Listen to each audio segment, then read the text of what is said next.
أعوذ بالله من الشيطان الرجيم بسم الله الرحمن الرحيم وهل أتاك حديث موسى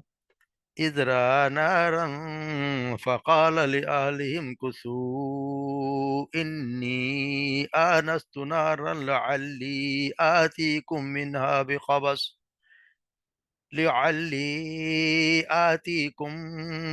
بقبس أو أجد على النار هدى فلما أتاها نودي يا موسى إني أنا ربك فاخلع عليك إنك بالوادي المقدس طوى أنا اخترتك فاستمع لما يوحى إنني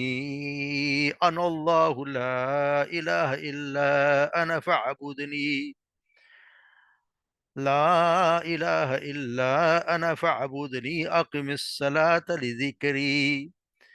إن الساعة آتية أكاد أخفيها لتجزى كل نفس بما تسعى فلا يصدنك عنها من لا يؤمن بها واتبع هواه وترضى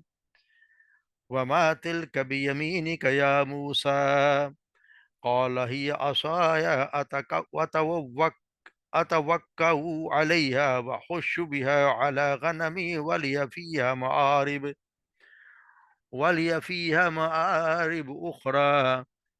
قال ألقها يا موسى فألقها فإذا هي حية تسعى قال خذها ولا تخف سنعيدها سيرتها الأولى واضمم يدك إلى جناحك تخرج بيضاء من غير سوء آية أخرى لنريك من آياتنا الأخرى اذهب إلى فرعون إنه طغى.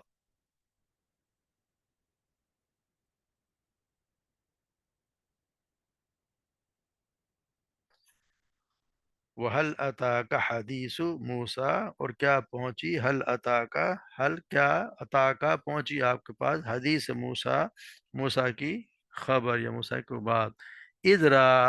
جب را اس نے دیکھا نارن آگ کو، فقالا پس اس نے کہا لی اہلی اپنے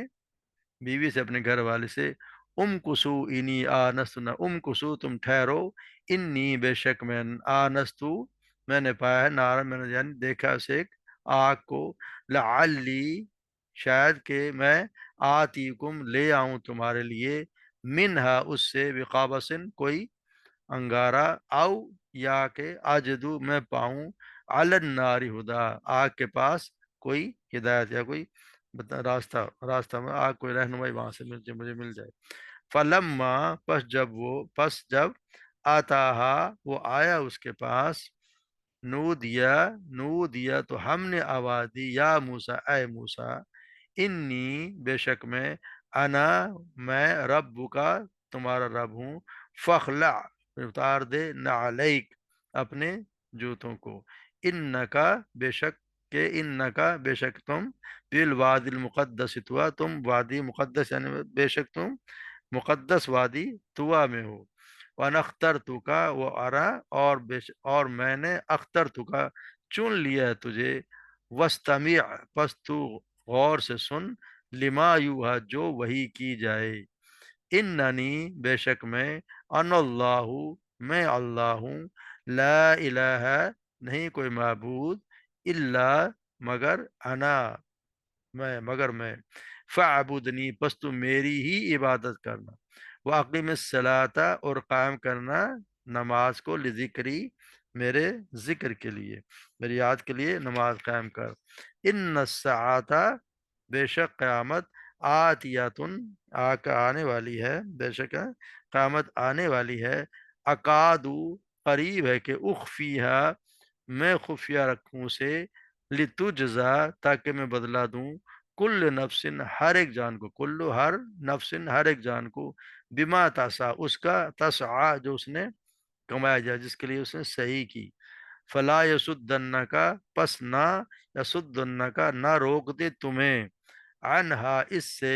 من لا یؤمنو جو لا یؤمنو یہی ایمان رکھتا، بہا اس پر، واتبع اور جو پیروی کرتا ہے، ہواہ اپنے نفس کی، فتردا کہ تم بھی ہلاک ہو جاؤ گے، وما تل کا اور وما تل کا بھی یمین ہے، اور کیا ہے یہ تمہارے یمین، تمہارے دائیں ہاتھ میں، یا موسیٰ اے موسیٰ، قال موسیٰ نے کہا، ہی عصا یہ میری لاٹھی ہے، اتوکا علیہا میں اس سے ٹیک لگاتا ہوں، اس سے، وحش بہا اور جھاڑتا ہوں بہا اس کے ذریعے سے، علی غنمی اب میری بکریوں کے لیے، یعنی چارہ میں ضرورت ہوں اسے جھاڑتا ہوں، ولیا اور یہ میرے لیے ہے، ولیا میرے لیے، فیہا اس میں، معارب اخرى اور بہت سا اور بہت سے فائدے ہیں، بہت سے میں اس سے کام لیتا ہوں، قال اللہ تعالیٰ نے فرمایا، القیہا یا موسیٰ اس کو ڈال دو اے موسیٰ، فالقاہا پر اس نے ڈال دیا اسے، فاذا پس اچانک وہ، ہی حیۃ وہ تھا ایک بہت بڑا زندہ اژدہا، تسعى جو دوڑ رہا تھا، اژدہا دوڑ رہا تھا، قال اللہ تعالیٰ نے فرمایا، خذها پکڑ لو اسے، ولا تخف نہ تم ڈرو، سنعیدها پس ہم ان قریب، ان قریب، نعیدها ہم لوٹا دیں گے اسے، سیرتها اس کی اپنی حالت پر، اولا پہلی والی حالت پر، وَضْمُمْ يَدَكَ اور دباؤ، یدک اپنے ہاتھ کو، الا جناحک اپنے بغل میں، تخرج وہ نکلے گا، بیضاء چمکتا ہوا، من غیر سو بغیر کسی تکلیف کے، آیتن اخرى یہ ہے دوسری ایک نشانی، لنوریا کا تاکہ ہم، تاکہ نوری انو ہم، یا کا نوریا ہم دکھائیں تمہیں، من آیاتنا ہماری نشانیوں میں سے، الکبرى بڑی بڑی نشانیوں میں سے ہم آپ تمہیں دکھائیں، اذهب تم جاؤ،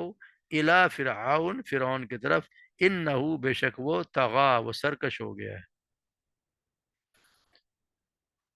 تو یہاں سے ہم جیسے کل بات ہوئی تھی کہ فوراً اللہ تبارک و تعالیٰ نے اس کے بعد فوراً ہی سیدنا موسیٰ علیہ السلام کا قصہ یہاں سے شروع ہو گیا ہے۔ تو جیسے ہمیں پتہ ہے کہ موسیٰ علیہ السلام جو ہے وہ بھاگ کے اور مدین چلے گئے تھے، اور وہاں پہ کچھ عرصہ ٹھہرے، وہاں پہ ان کی شادی وغیرہ، واپسی پہ اب یہ واپس اپنے شہر یعنی کہ مصر میں لوٹ رہے ہیں۔ تو یہ واقعہ جو ہے وہ یہاں سے جو اس وقت کا ہے جب آپ اپنی مدت پوری، وہ جب ان کی جو معاہدہ ہوا تھا اپنے سسر سے کہ 10 سال یا 8 سال یا 10 سال ان کے ہاں وہ کام کریں گے، اور یہ ان کا اس کے عوض میں انہوں نے اپنی لڑکی کی ان سے شادی کر دی تھی، تو اس کے اب اس کے مدت گزارنے کے بعد وہ آپ جو ہے وہ اپنے اہل و عیال کے ساتھ تقریباً 10 سال رہنے کے بعد اپنے مصر جو لوٹ رہے تھے، تو راستے میں سردی کی رات تھی تو راستہ بھول گئے، پہاڑوں کی جو گاڑیاں تھیں ان کے درمیان اندھیرا بھی تھا، بادل بھی چھائے ہوئے تھے، تو اس نے انہوں نے آگ جلانا چاہیے، جس طرح پتھر سے آگ جلا کر وہ بھی نہ جل سکی، ادھر انہوں نے نظریں دوڑائیں تو آپ کو پہاڑ کے دائیں جانب جو ہے کچھ آگ دکھائی دی، تو اپنی بیوی سے کہنے لگے کہ اس طرح مجھے آگ سے نظر آ رہی ہے، میں جاتا ہوں تو تم یہاں ٹھہرو،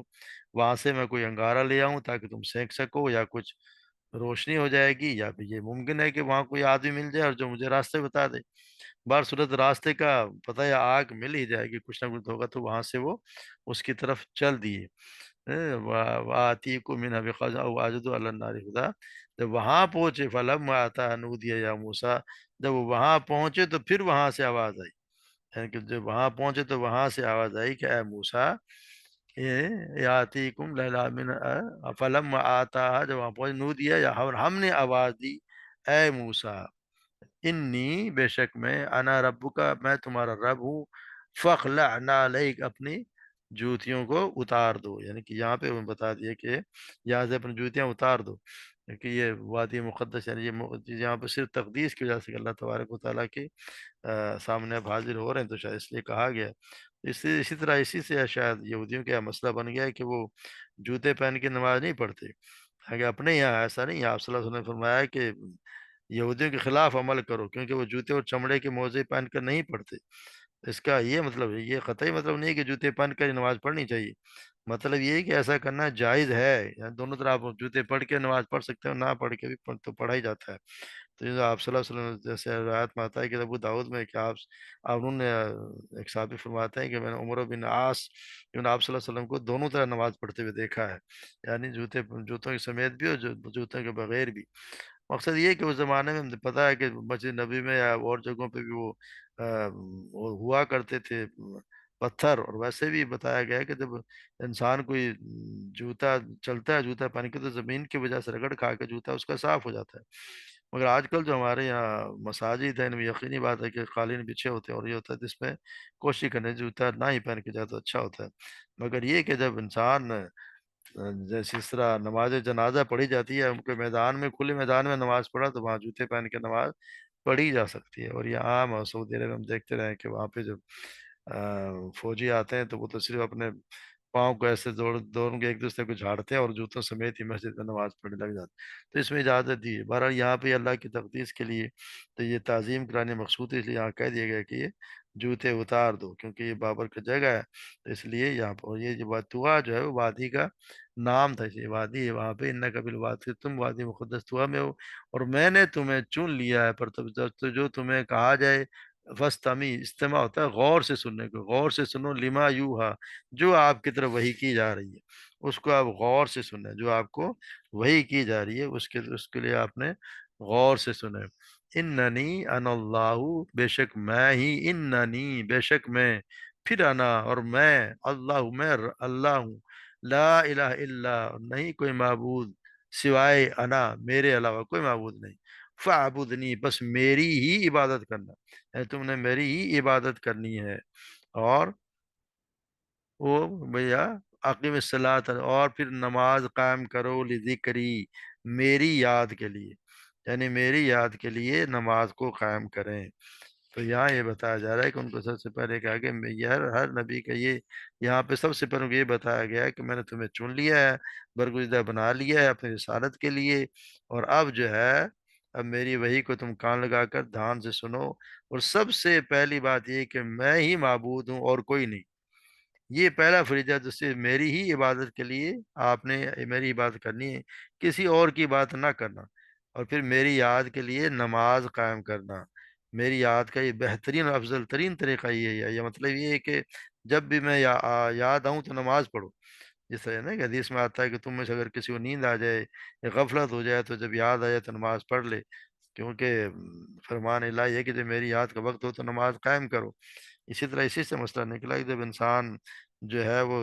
نیند سے اٹھتا ہے، جو سویا رہ جائے تو اس کا مطلب ہے کہ جب بھی وہ اٹھے تو فوراً سب سے پہلے اس کو یہ چاہیے کہ وہ سب سے پہلے نماز پڑھے۔ آپ صلی اللہ علیہ وسلم جیسے فرمایا کہ جو شخص کسی وقت کی نماز بھول گیا اسے چاہیے کہ جب یاد ہے ادا کر لے، اس کے ساتھ اس کا کوئی کفارہ نہیں ہے۔ اور پھر آپ صلی اللہ علیہ وسلم یہ بھی پوچھا گیا ہے کہ اگر ہم نماز کو سو گئے ہوں تو پھر کیا کریں، تو آپ نے فرمایا نیند میں کچھ قصور نہیں، قصور تو جاگنے کی حالت میں، پر جب تم میں سے کوئی شخص بھول جائے یا سو جائے تو جب بیدار ہو، جب یاد آئے نماز پڑھ لے، یعنی جب اٹھے تو سب سے پہلے کام یہ کرے کہ وہ پھر نماز پڑھے، یہ نہ ہو کہ پھر بعد میں اس کو ٹالتا رہے اور سارے کام کرتا رہے اور آخر میں اس کو نماز یاد آئے۔ اس طرح ایک واقعہ بھی آتا ہے کہ سیدنا ابو ہریرہ بیان کرتے ہیں کہ آپ صلی اللہ علیہ وسلم خیبر سے لوٹتے ہوئے رات کو سفر کر رہے تھے، جب آخر شب ہوئی تو آپ کو اونگ آنے لگی، تب آپ نے پڑاؤ کیا اور بلال رضی اللہ تعالیٰ سے کہا کہ آج کی رات تم پہرا دو، چنانچہ سیدنا بلال نماز پڑھتے رہے جتنی دیر کی جتنی کہ ان کی تقدیر میں تھی، اور آپ صلی اللہ علیہ وسلم بھی سو گئے، سارے صحابہ کرام سو گئے۔ پھر جب صبح قریب ہوئی تو بلال بھی مشرق کی جانب منہ کر کے اپنی اونٹنی سے ٹیک لگا کر وہ بھی بیٹھ گئے، تو ان کی بھی آنکھ لگ گئی، تو پھر نہ تو بلال جاگے نہ ہی آپ صلی اللہ علیہ وسلم جاگے، نہ ہی کوئی صحابہ میں سے کسی کو کوئی ان کو کسی کو بھی آنکھ نہیں کھلی، یعنی سب سوئے رہ گئے، یہاں تک کہ جب سورج کی دھوپ پڑی تو سب سے پہلے آپ صلی اللہ علیہ وسلم ہی جاگے، تو آپ گھبرائے اور پکارا اے بلال، تو بلال نے اس کے کہ اللہ کے رسول میرے ماں باپ پر قربان، میرے نفس کو بھی اسی نے پکڑ لیا جس نے آپ کے نفس کو پکڑا، تو آپ نے صحابہ نے فرمایا اونٹوں کو ہانکو، انہیں تھوڑی دور اونٹوں کو ہانکا تو آپ صلی اللہ علیہ وسلم نے آپ سے اترے، آپ نے وضو کیا اور سیدنا بلال کو اقامت کرنے کا حکم دیا، سو سیدنا بلال نے نماز کی اقامت کی، آپ صلی اللہ علیہ وسلم نے صبح کی نماز پڑھائی، جب آپ نماز پڑھ چکے تو فرمایا جو شخص نماز پڑھنا بھول جائے تو جب یاد آ جائے تب پڑھ لے، اس لیے کہ اللہ تعالیٰ فرماتا ہے واقعی الصلاۃ لذکری، میری یاد کے لیے نماز قائم کرو۔ اس کا مطلب یہ ہے کہ جب کوئی انسان جب کوئی انسان وقت کے نماز کو سویا رہ جائے یا نماز پڑھنا بھول جائے تو جب اس کو یاد آئے اس کے لیے نماز پڑھنی چاہیے، یہی اس کا کفارہ، اس کے علاوہ کوئی کفارہ ہے ہی نہیں۔ تو یہاں اب یہ جو ہمارے یہاں ایک بتا نہیں کہ یہ بلال نے کہ بہت قصے آتے ہیں، قوالیاں سنا دی بلال نے، اذان نہیں دی تو صبح نہیں، ایسی کوئی بات نہیں ہے۔ آپ صلی اللہ علیہ وسلم بھی سوئے رہے گے اور صبح بھی ہو گئی اور نماز میں لیٹ بھی ہو گئے، تو یہ ہمارے یہاں جو سنائے جاتے ہیں نا یہ قصے کہانیاں، ان میں کوئی صحیح چیزیں نہیں ہوتی۔ پھر بتا ان نسات آتیاتن اقاد فیها لتجزا کل نفس بما تسعى، کہ قیامت جو ہے وہ قیامت یعنی کہ یقیناً قیامت آنے والی ہے اور میں قریب ہوں کہ اسے چھپا کر رکھوں تاکہ ہر شخص کو اس کا بدلہ دیا جائے جو وہ کوشش کرتا ہے۔ یعنی کہ یہ ایک ایسی چیز ہے کہ اس کا یقین قیامت کا وقت پذیر ہونا تو یقینی ہے، اس میں تو کوئی شک ہے ہی نہیں۔ لیکن اللہ تبارک و تعالیٰ اس کا وقت جو ہے وہ محدود تمام انسانوں اور جنوں سے پوشیدہ رکھا ہے، اور پھر یہ بھی ہمارا ہے کہ اتنا پوشیدہ رکھا ہے قریب تک میں اس کا ذکر ہی نہ کرتا، اسے صیغہ راز میں رکھتا یہاں تک کہ اچانک واقع ہو جاتی۔ لیکن اللہ تبارک و تعالیٰ یہ اپنے مومن بندوں پر رحم کرتے ہوئے اور انہیں عمل صالح کی ترغیب دلانے کے لیے اور تاکہ غیر مومنوں کے لیے بھی کوئی عذر باقی نہ رہے، اس کو ذکر کر دیا ہے کہ قیامت تو آنے والی ہے، قیامت تو ہر حال میں آئے گی، تو اس کی یہ تیاری انسان کو کرتے رہنا چاہیے۔ تو یہ تو ہو نہیں سکتا کہ قیامت نہ آئے، یہ تو ہونی ہے، تو پھر اس کا مطلب یہ بھی ہے کہ پھر آئے گی تو یہ تو دوسری حقیقت ہے کہ توحید کے بعد سب سے بڑی حقیقت یہ ہے کہ ہر زمانے میں تمام انبیاء اسلام پر یہ منکشف کر کی گئی ہے اور جس کی تعلیم دینے پر بھی وہ معمور کیے گئے ہیں، اور یہ بھی ہے کہ آخرت ہے، اور یہاں یہ حقیقت بھی بیان کیا گیا ہے کہ بلکہ ایک مقصد پر روشنی ڈال دی گئی ہے۔ مطلب یہ جو قیامت آئے گی اس لیے آئے گی کہ تارے ہر شخص نے دنیا میں جو بھی صحیح کی ہے اس کا بدلہ آخرت میں پائے، اور اس کے وقت کو مخفی بھی اس لیے رکھا گیا ہے کہ آزمائش کا مدعا جو ہے پورا ہو سکے، جسے عاقبت کی کچھ فکر ہوگی تو اس وقت تو ہر وقت اس کے ہر وقت اس گھڑی کا اس کو کھٹکا لگا رہے گا کہ قیامت آنی اور میں نے جواب دینا ہے۔ اور پھر جو دنیا میں ہی بالکل گم رہنا چاہتا اس میں خیال میں بالکل مگن رہے کہ قیامت ابھی کہیں دور ہے، تو پھر اس کو تو نظر نہیں آتی کہ قیامت دور کچھ بھی نہیں ہے، جس دن جس کی موت آئے گی اس کے لیے وہی قیامت کا دن ہے، تو اس لیے کوئی دور نہیں ہے، بس مقصد یہ کہ قیامت آئے گی پھر اللہ تبارک و تعالیٰ جو کچھ بھی ہم کریں اس کا ہمیں بدلہ بھی اس دن دے گا، مقصد قیامت کا یہی ہے۔ پھر یہ بلا يصدنك عنها من لا يؤمن بها واتبع هواه وترضى، اور تم آپ جو ہیں وہ شخص کہیں روک نہ دے جو اس پہ یقین نہیں رکھتا اور اپنی خواہش کے پیچھے لگا ہوا ہو، بس تو ہلاک ہو جائے گا۔ تو یہ آپ سب اس میں آیت میں آپ اللہ تبارک و تعالیٰ موسیٰ علیہ السلام کو نصیحت کی ہے کہ ایسا نہ ہو کہ جی آخرت کے منکر یا اور خواہشات کے جو اتباع کرنے والے ہیں آپ کو آخرت پر یقین پر ایمان لانے سے روک دیں، یعنی آپ ایسے لوگوں کی پیروی نہ کیجیے آخرت کا یقین کرتے ہی نہیں، اس کا انکار کرتے ہیں، اور بس زندگی کا جو مقصد ہے بس اس میں لذت دنیا حاصل کر رہے ہیں، اس لیے کہ وہ اللہ تبارک و تعالیٰ کی رضا سے تو بالکل غافل ہیں، اس لیے آپ ان کی قطعی نہ ان کے ساتھ دیں نہ ان کی پرواہ کریں نہ ان کی اتباع کیجیے۔ پھر اللہ تعالیٰ نے یہاں پوچھا وما تلک بیمینک یا موسیٰ، اللہ تعالیٰ یعنی کہ پوچھا گیا کہ اے موسیٰ تیرے ہاتھ میں دائیں تیرے ہاتھ میں کیا ہے؟ اب یہ تو اللہ کو بھی پتا ہے کہ تیرے ہاتھ میں کیا، اور موسیٰ کو بھی پتا ہے، یہ صرف اس کو یہاں پہ مقصد یہ ہے کہ تاکہ موسیٰ علیہ السلام کو یہ یقین ہو جائے کہ میں نے جو پکڑا وہ یہ لاٹھی ہے، تو یہاں یہ پوچھا جا رہا ہے کہ آپ کے دائیں ہاتھ میں کیا ہے؟ تو انہوں نے کہا کہ یعنی یہ لاٹھی ہے جس پر میں ٹیک لگاتا ہوں، اس کے ذریعے سے اپنی بکریوں کے لیے کھانے کے لیے درخت کے پتے بھی گرا لیتا ہوں، اور اس کے علاوہ اس کے دیگر اور کاموں میں استعمال کرتا ہوں، یعنی میں اسے اپنے سفر میں ساتھ سے بہت سارے میں کام لے لیتا ہوں۔ تو یہاں اس کا یہاں یہ سوال پوچھنے کا مقصد یہ ہے کہ ان کو یقین ہو کہ ہاں یہ ایک میرے ہاتھ میں صرف ایک لکڑی کی لاٹھی ہے، اور اب کیا ہونے والا تھا ان کو یقین ہو کہ یہ پہلے لاٹھی تھا اب کیا سے کیا ہو گئی۔ تو پھر اللہ تبارک و تعالیٰ نے فرمایا کہ قال الق یا موسیٰ، اے الق یا موسیٰ اسے پھینک دو گرا دو، فالقاها فاذا هي حیۃ، اور پھر یہ کیا ہوا کہ یہاں پہ جب انہوں نے اس کو لاٹھی کو جو ہے انہوں نے پھینکا تو اچانک وہ ایک سانپ تھا، اژدہا، بہت بڑا اژدہا بن گیا، دوڑ رہا تھا،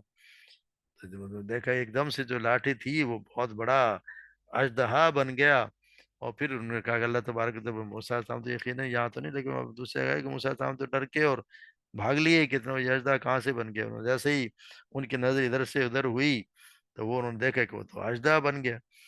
تو وہ پھر اللہ تبارک و تعالیٰ نے ان سے کہا کہ ڈرو نہیں، وہ فالقہ یا فائدہ ہی حیتن، اب دیکھیں کتنا ایک حیات ہوتا ہے اور حیہ، حیات میں اور حیہ میں کتنا فرق، حیات میں زندگی، اس کے اگر حیہ شد لگا دی تو یہ بن گیا اژدہا، تسعا دوڑ رہا تھا، قال خذها ولا تخف، اس کو پکڑ لو ڈرے نہیں، موسیٰ ڈرے، یقینی بات ہے کہ اتنا بڑا سانپ دیکھ لیں انسان ڈرتا ہے، تو آپ موسیٰ علیہ السلام کو کہا کہ ڈرے نہیں، اس کو پکڑ لیں ڈرے نہیں، سونودی، ہم اسے لوٹا دیں گے سیرتہا، اسی کی اپنی پہلی حالت اولا، اس کی جو پہلی جو حالت تھی اس میں ہم لوٹا، اسی کو واپس اسی حالت میں آ جائے گی، یعنی دیکھا گیا ہے کہ اتنا زبردست اژدہا تھا کہ وہ ادھر سے ادھر خوفناک، جیسا کبھی نے پہلے نہ دیکھا، اس کی حالت تھی کہ اگر درخت بھی سامنے ہے تو اس کو بھی ہضم کر گیا، یعنی وہ اس کو درخت کو بھی کھا گیا، تو یہ دیکھتا ہو تو موسیٰ علیہ السلام تو یقینی بات ہے کہ پھر بھاگے، مگر اللہ تبارک کو جو آواز دی اور ان کو ڈھارس بندی تو پھر انہوں نے اس کو دوبارہ پکڑ لیا، تو بس یہ اپنی لاٹھی ان کے ہاتھ میں بن گئی، تو پھر دوسرا انہوں نے بتایا کہ وَضْمُمْ يَدَكَ إِلَىٰ جَنَاحِكَ تَخْرُجْ بَيْضَاءَ،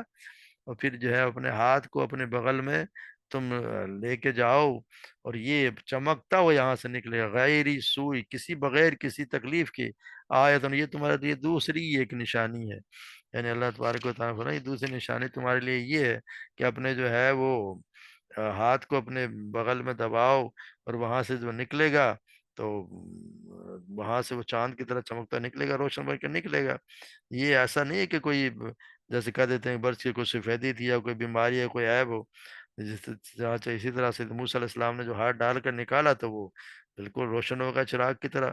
جس سے آپ کو یہ بھی یقین ہو گیا ہے کہ اللہ تعالیٰ سے ہم کلام کریں، اور وہ یقین بڑھ بھی گیا، تو یہ یہاں پہ دونوں معجزے ان کو ملے، اور اس لیے ملے کہ آپ ان کے اللہ کے تبارک و تعالیٰ کے زبردست نشانیوں کو دیکھ کر یقین کر لیں، کیا یہاں فرمایا ہے کہ ہم جو ہے لنوریہ کا من آیاتنا الکبریٰ، تاکہ ہم دکھائیں آپ کو بہت ہماری بہت بڑی بڑی نشانیاں، تو یہ دو نشانیاں دیکھ کے اللہ تبارک و تعالیٰ ان کو اور بھی نشانیاں دکھائیں گے بعد میں کہ ہم کیا کچھ تیرے ساتھ نشانیاں دیں گے، پھر یہاں پہ ان کو حکم ہوا اذهب الى فرعون انه طغى، جاؤ فرعون کی طرف، انه طغى، وہ سرکش ہو گیا، تو یہاں یہ بتا دیں کہ یہ اللہ تبارک و تعالیٰ نے حکم دے دیا کہ فرعون نے جو ہے وہ ہماری بغاوت پہ کمر کس لی ہے، اس کے بعد جا کر اسے سمجھاؤ، یعنی اتنا بڑا ایک جابر ایک حکمران ہے، اور یہاں پہ اسی شخص کو جو یہاں سے بھاگ کے گئے ہیں، ڈر کے بھاگے یہاں سے نکل کے، کہ اللہ تبارک و تعالیٰ نے یہاں پہ یہی بتا دیا کہ جاؤ، یہ معجزہ دینے کا مقصد بھی بیان کیا تھا کہ موسیٰ معجزات لے کر ہمارے رسول کی حیثیت سے فرعون کے پاس جاؤ، جو اپنی حد سے تجاوز کر کے اس نے تو بالکل معبود ہونے کا دعویٰ کر دیا، اسے اس کی حیثیت یاد دلا دی، جو ہماری بات کا حکم دیجیے، دوسرے مقام جیسے اللہ تبارک تعالیٰ نے فرماتا ہے سورہ طٰہٰ میں آئے گا، اذهبا الى فرعون انه طغى، یعنی تم دونوں فرعون کے پاس جاؤ، بے شک وہ سرکش ہو گیا، وقولا، پھر دونوں کہو، لہو قولا لینا، اس سے بات کرو نرم بات، لعلہ یتذکر ویخشی، تو امید ہے کہ وہ نصیحت حاصل کرے، ڈر جائے، ایسا دوسرا فرمایا اذهب الى فرعون انه طغى، فرعون کے بعد جاؤ، یقین حد سے بڑھ گیا، فقل هل لك الى ان تزکى، پر کہہ دے کہ تجھے اس بات کی کوئی رغبت ہے کہ تو پاک ہو جائے، وَهَدِيَكَ إِلَىٰ رَبِّكَ فَتَخْشَىٰ، اور میں تیرے رب کی طرف تیری رہنمائی کروں بس تو ڈر جائے، فَأَرَاهُ الْآيَةَ الْكُبْرىٰ، چنانچہ اس نے اسے بہت بڑی نشانی دکھائی، مگر جس کو اللہ تبارک و تعالیٰ جس کو ہدایت نہ دے، اس کو فرعون کو بات سمجھ نہیں آئی، اور یہاں اندازہ لگائیں کہ کتنا اللہ تبارک و تعالیٰ نے ایک اپنے پیغمبر کو، جس طرح کل ہم نے بات کی کہ بغیر کسی لا و لشکر کے ان کو بھیج دیا کہ جاؤ اور فرعون کے سامنے ڈٹ کے کھڑے ہو جاؤ، اللہ کا پیغام پہنچاؤ، اور وہ آپ بھی چلے گئے اور ان کے سامنے پیغام پہنچایا، اور آگے کیا ہوا وہ ہم انشاءاللہ